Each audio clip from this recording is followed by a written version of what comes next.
अस्सलाम वालेकुम स्टूडेंट्स, आपका एक बार फिर खुशामदीद। आज के टॉपिक पे हम बात कर रहे हैं दी कन्वर्स ऑफ थेल्स थ्योरम। क्योंकि कल मैंने आपको थेल्स थ्योरम के बारे में बताया था, उसका प्रूफ वगैरह। तो आज हम कन्वर्स ऑफ थेल्स थ्योरम, इसका प्रूफ वगैरह दिखाएंगे आपको। पहले इसका स्टेटमेंट है इसका, in a triangle if a line divides any two sides in the same ratio then the line is parallel to the third side. अभी इसकी फिगर पहले लेंगे स्टेटमेंट के हिसाब से। इन ए ट्रायंगल, आपको एक ट्रायंगल ड्रॉ करनी है। इन ए ट्रायंगल, ये से this is triangle A B C, triangle A B C. In a triangle line drawn if a line divides any two sides. आपको एक लाइन ड्रॉ करनी है, लेकिन ऐसे ड्रॉ करनी है कि ये दो साइड्स को डिवाइड करनी चाहिए इन द सेम रेशियो, कोई भी दो साइड्स को। जैसे मैं ये लाइन ड्रॉ कर रहा हूं, ये मैंने लाइन ड्रॉ कर दी। अभी इसने दो साइड्स को डिवाइड कर दिया, एक ए बी, इसको डिवाइड कर दिया इन टू पार्ट्स से। अगर इसने इंटरसेक्ट कर दिया ए बी को एट पॉइंट डी, तो जो ए बी साइड है, ये लाइन ने इसको दो पार्ट्स में डिवाइड कर दिया, एक ए डी दूसरा बी डी। इसी तरीके से ये जो लाइन आपने ड्रॉ कर दी, इसने ए सी साइड को भी डिवाइड कर दिया दो पार्ट्स में। जैसे अगर ये ए सी को इंटरसेक्ट कर रही है एट पॉइंट ई, तो जो दो पार्ट्स बन गए वो आ गया, एक ए ई दूसरा सी ई। तो कन्वर्स ऑफ थेल्स थ्योरम कह रही है, in a triangle if a line divides any two sides. इसने ये दो साइड को डिवाइड कर दिया, एक ए डी और बी डी में, ए सी को डिवाइड कर दिया ए और सी में, but in the same ratio. यानी जो ये लाइन आपने ड्रॉ कर दी, इसने इन दो साइड्स को सेम रेशियो में डिवाइड कर दिया। अब रेशियो क्या बनेगा इनका, A D divide by B D, इन दो पार्ट्स का रेशियो। इन दो पार्ट्स का रेशियो ए ई बाई सी। तो गिवन आपका है इन दो पार्ट्स का और इन दो पार्ट्स का रेशियो जो है वो सेम है, वो इक्वल है। देन तो फिर आपको प्रूव क्या करना है, then the line is parallel to the third side. तो ये जो लाइन आपने ड्रॉ कर दी, जिसने इन दो साइड्स को डिवाइड कर दिया सेम रेशियो में, ए बी और ए सी को, तो ये लाइन जो है ये पैरेलल होगी टू द थर्ड साइड। ये लाइन जो है बी सी को पैरेलल होगी, ये आपको प्रूव करना है। ये स्टेटमेंट है थेल्स थ्योरम का। तो इसका प्रूफ प्रूव करने के लिए हम पहले लेंगे गिवन। यानी थेल्स थ्योरम में आपका गिवन क्या है, कन्वर्स ऑफ थेल्स थ्योरम में। अब गिवन है a triangle A B C, a triangle A B C in which. अब इस ट्रायंगल में आपका गिवन क्या है, गिवन है आपका A D by B D is equal to A E by C E. यानी ये वाले दो पार्ट्स और ये दो पार्ट्स, इनका रेशियो जो है वो इक्वल है, ये गिवन है। कन्वर्स ऑफ थेल्स थ्योरम कह रही है, if a line divides any two sides in the same ratio then prove क्या करना है आपको, टू प्रूव करना है then the line is parallel to the third side. यानी DE is parallel to BC, ये आपको प्रूव करना है, this line DE is parallel to BC। अब ये प्रूव करने के लिए हम जो है सपोजिशन कर रहे हैं, इसको बाय सपोज हम प्रूव करेंगे, by supposition that D is parallel to BC। अब सपोजिशन क्या होता है, अभी आपको प्रूव करना है D is parallel to BC। Cases दो ही होंगे यहाँ पे, only two cases arise. Number one, या तो DE BC को पैरेलल होगी, या DE जो है BC को पैरेलल नहीं होगी। Either D is parallel to BC और D is not parallel to BC। यही दो केसेस हैं जो यहाँ पर पॉसिबल हैं।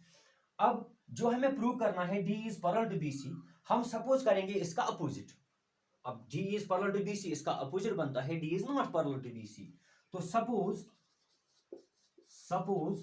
DE is not parallel to BC।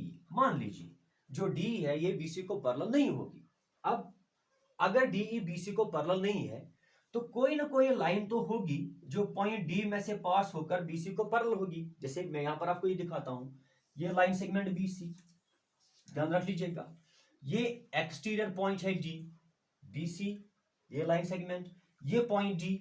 अब इस पॉइंट D में से हम कितनी लाइन्स या लाइन सेगमेंट्स ड्रॉ कर सकते हैं, इस पॉइंट D में से हम इनफिनाइटली मैनी लाइन सेगमेंट्स और लाइन्स ड्रॉ कर सकते हैं। लेकिन जितनी भी लाइन्स आप इस पॉइंट D में से ड्रॉ करेंगे, इन तमाम लाइन्स में से एक लाइन ऐसी होगी, only one, which is parallel to BC। बाकी लाइनें जो है वो पैरेलल BC को नहीं होंगी। कम से कम इस पॉइंट D में से एक ऐसी लाइन पास होगी which is parallel to BC। अब यहां पर हमने क्या किया, ये BC है, ये पॉइंट D है, आपने सपोज किया D is not parallel to BC.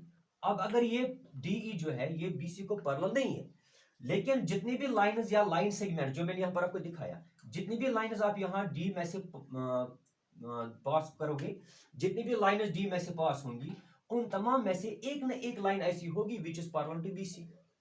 अब सपोज हमने किया D is not parallel to BC, लेकिन कोई तो लाइन होगी, let D F is parallel to BC. जितनी भी लाइंस आप पॉइंट डी में से ड्रॉ कर सकते हो, उन तमाम लाइंस में से एक न एक लाइन जो है वो बीसी को पैरेलल होगी।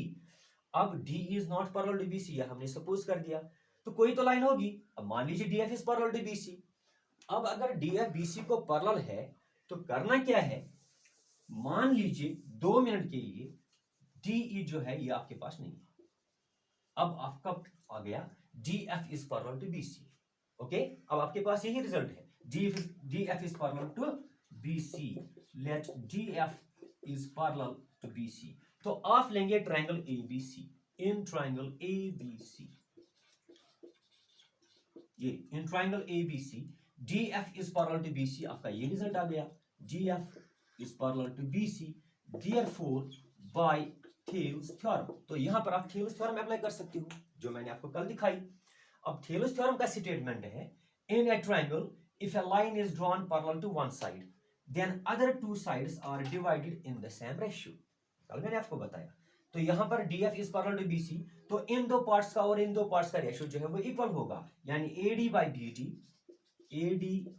BD is equal to AF by FC। ये AD by BD equal to AF by FC, ये बाय थेल्स थ्योरम।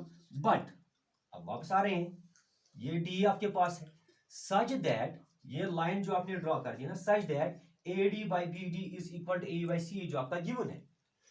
तो थेल्स थ्योरम से रिजल्ट आपका आ गया AD by BD is equal to AF by FC, but given आपका है AD by BD is equal to AE by CE।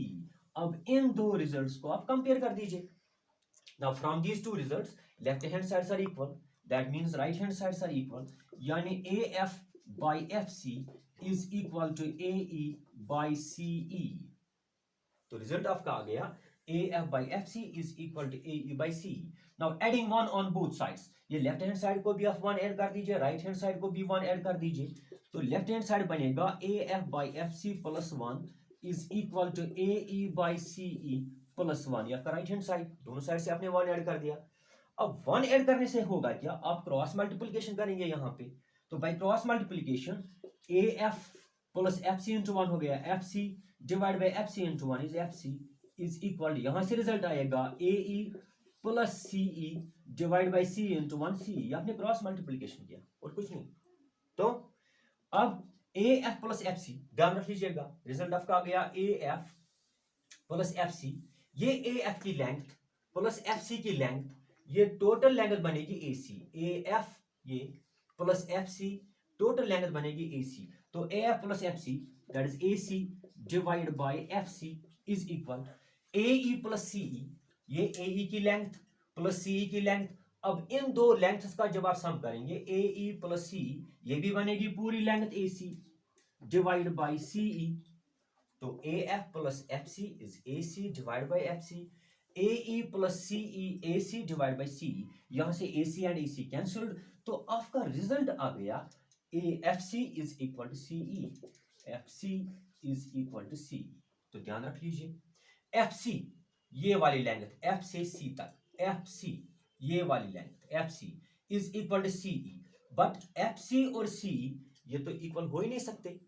हाँ हो सकते हैं अगर F और E एक ही पॉइंट है, अगर ये कोइंसाइड करते हैं, यानी पॉइंट E और F दोनों एक ही जगह पे है, तब FC और EC इक्वल हो सकते हैं। बट E एंड F जो यहां पे है ये डिस्टिंक्ट पॉइंट्स है, but E and F are distinct points, that means FC और CE जो है ये कभी इक्वल हो नहीं सकते। But this is impossible, but this is impossible.